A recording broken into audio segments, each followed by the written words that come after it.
প্রিয় শিক্ষার্থীরা, রফিকুল এডুকেশন বিডির নতুন আরেকটি ভিডিওতে তোমাদেরকে স্বাগত জানাচ্ছি। তো আজকে আমরা যেটা নিয়ে আলোচনা করব সেটা হলো কম্পোজিশন, প্যাট্রিয়টিজম, স্বদেশপ্রেম, যেটার বাংলা হলো স্বদেশপ্রেম। তো আমি তোমাদেরকে পুরো কম্পোজিশনটি প্রায় 30টার মতো পয়েন্টস দিয়ে তোমাদেরকে লিখে দিচ্ছি। এখানে আমি যতটুকু সম্ভব হয় তোমাদেরকে অর্থসহ বুঝিয়ে দিব। আমার বিশ্বাস তোমরা যদি এই কম্পোজিশনটি ঠিকভাবে লিখতে পারো অবশ্যই পরীক্ষা তোমরা ফুল মার্কস নিয়ে আসতে পারবে। তো আমরা আর কথা বাড়াচ্ছি না, তোমাদের প্রতি ছোট্ট একটা অনুরোধ রইল, তোমরা যদি আমার চ্যানেল রফিকুল এডুকেশন বিডিতে নতুন হয়ে থাকো অবশ্যই চ্যানেলটিকে সাবস্ক্রাইব করে রাখবে, আর ভালো লাগলে অবশ্যই লাইক কমেন্টস করবে।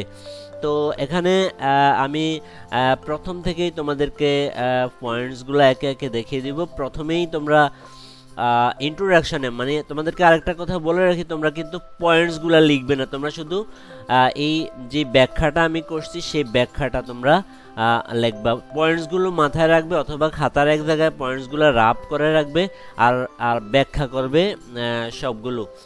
এভাবে প্রত্যেকটা পয়েন্টসকে তোমরা ব্যাখ্যা করবে। তো আমি যেটা ফলো করি যে এই পয়েন্টসগুলো যদি তোমরা মনে রাখতে পারো তাহলে তোমরা ব্যাখ্যাও করতে পারবে। তো তোমাদের প্রতি অনুরোধ রইল তোমরা পয়েন্টসগুলো মাথায় রাখার চেষ্টা করবে, আর পরীক্ষার খাতায় যখন লিখবে তখন পয়েন্টস লেখার দরকার নেই, তোমরা শুধু যেই পয়েন্টগুলো শিখে রাখছো সেগুলো ব্যাখ্যা করে দিবে, তবেই তোমরা ভালো একটা মার্কস ক্যারি করতে পারবে। তো তোমরা ইন্ট্রোডাকশনে লিখবা প্যাট্রিয়টিজম মিন্স, মানে স্বদেশপ্রেম হলো the love and respect a person has for his own country, একজন মানুষের ভালোবাসা এবং শ্রদ্ধা তার নিজের দেশের প্রতি।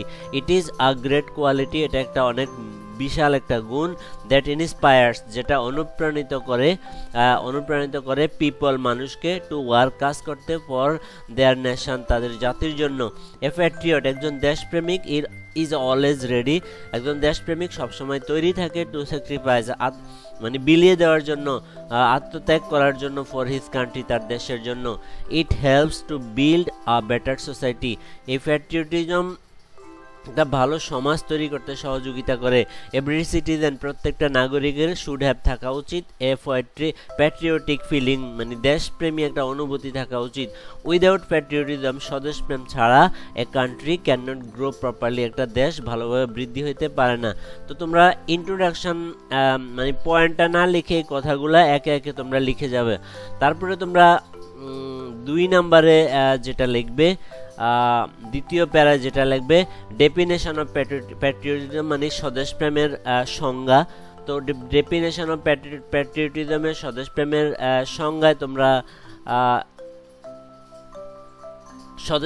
সংজ্ঞায় তোমরা এই কথাটা লিখবা, patriotism means having true love for one's country, it also includes being proud of his land,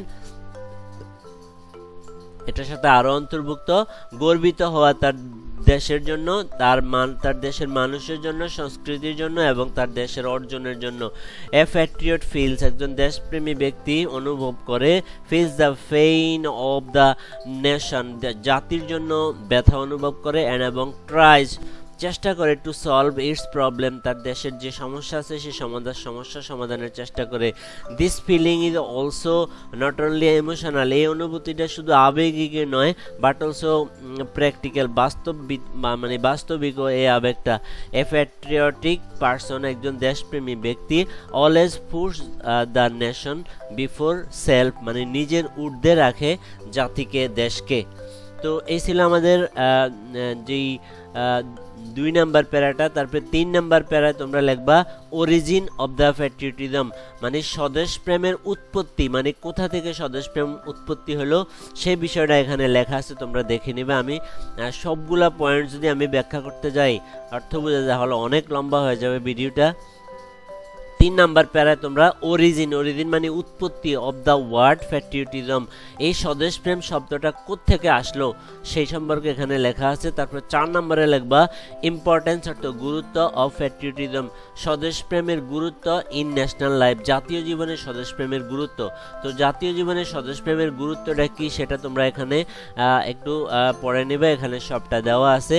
তারপরে প্যাট্রিয়টিজম 5 নম্বরে, patriotism as a noble quality, স্বদেশপ্রেম হলো একটা ভালো গুণ, নোবেল অর্থ মহৎ একটা কোয়ালিটি স্বদেশপ্রেম। তো সেই সম্পর্কে এখানে লেখা আছে। এখানে কি লিখবা, patriotism as a noble quality, সে সম্পর্কে এখানে লেখা আছে, তোমরা এটা একটু পড়বে।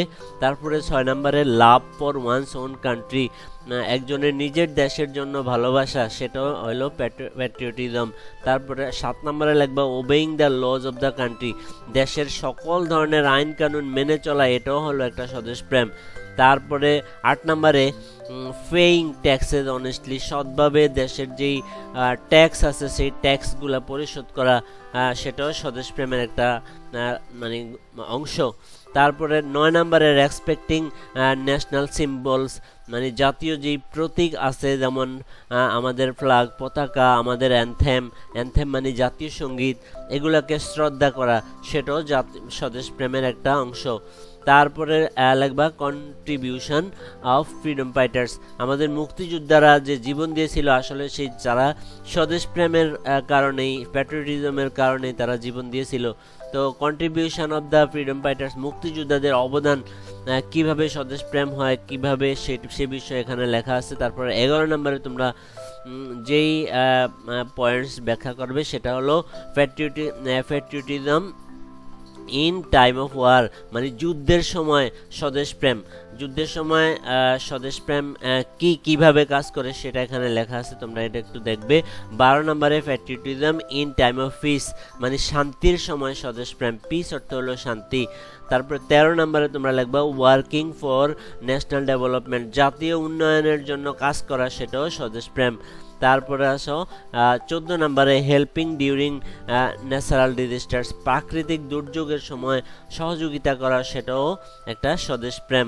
তারপর 15 নম্বরে being honest and sincere in duties, তুমি তোমার কর্তব্যে যদি সৎ থাকো এবং আন্তরিক থাকো, সেটাও প্যাট্রিয়টিজমের একটা দিক, সেটাও প্যাট্রিয়টিজমের অন্তর্ভুক্ত। তারপরে 16 নম্বরে প্রটেক্টিং পাবলিক প্রপার্টি, সরকারি যে সম্পত্তি আছে সেই সম্পত্তি দেখে শুনে রাখা, সরকারি সম্পত্তি নষ্ট না করা, সেগুলো প্যাট্রিয়টিজমের অংশ। তারপরে 17 নম্বরে respecting the leaders who serve the nation, মানে ওই সকল নেতাদেরকে শ্রদ্ধা করা যারা জাতিকে সেবা দিয়েছিল একসময়, অথবা সেবা দিচ্ছে, তাদেরকে শ্রদ্ধা করা, সেটাও স্বদেশপ্রেমের একটা গুণ অথবা চিহ্ন। তারপরে আসো respecting the leaders of the, তারপরে 18 নম্বরে লিখবা difference between real and fake patriotism, মানে সত্যিকারের দেশপ্রেম আর হলো মিথ্যা দেশপ্রেম, এই দুইটার মধ্যে পার্থক্য, না অনেক ইম্পর্টেন্ট একটা পয়েন্টস। তারপরে 19 নম্বরে যেটা তোমরা ব্যাখ্যা করবে সেটা হলো প্যাট্রিয়টিজম অ্যামাং স্টুডেন্টস, ছাত্রদের মধ্যে প্যাট্রিয়টিজম, ছাত্রদের মধ্যে স্বদেশপ্রেম, তো সেই সম্পর্কে এখানে লেখা আছে। তারপরে 20 নম্বরে role of teachers in developing patriotism, মানে স্বদেশপ্রেমকে উন্নত করতে শিক্ষকদের ভূমিকা, তো সেই সম্পর্কে এখানে লেখা আছে। তারপরে 21 নম্বরে প্যাট্রিয়টিজম ইন ডেইলি লাইফ, মানে প্রতিদিনের জীবনে স্বদেশপ্রেম, তো প্রতিদিনের জীবনে স্বদেশপ্রেম কিভাবে দেখাতে হয় সেই বিষয়টা এখানে লেখা আছে, তোমরা একটু দেখবে। তারপরে 22 নম্বরে যেটা লিখবে অ্যাভয়েডিং করাপশন, দুর্নীতিকে এড়িয়ে চলা, দুর্নীতিকে না বলা, সেটাও স্বদেশপ্রেমের একটা অংশ। তারপরে 23 নম্বরে প্যাট্রিয়টিজম বনাম বিএস, মানে বনাম ন্যারো ন্যাশনালিজম, স্বদেশপ্রেম বনাম মানে সংকীর্ণ জাতীয়তাবাদ, স্বদেশপ্রেম বনাম সংকীর্ণ জাতীয়তাবাদ, তো সেই সম্পর্কে এখানে লেখা আছে, মানে নিচু জাতীয়তাবাদ।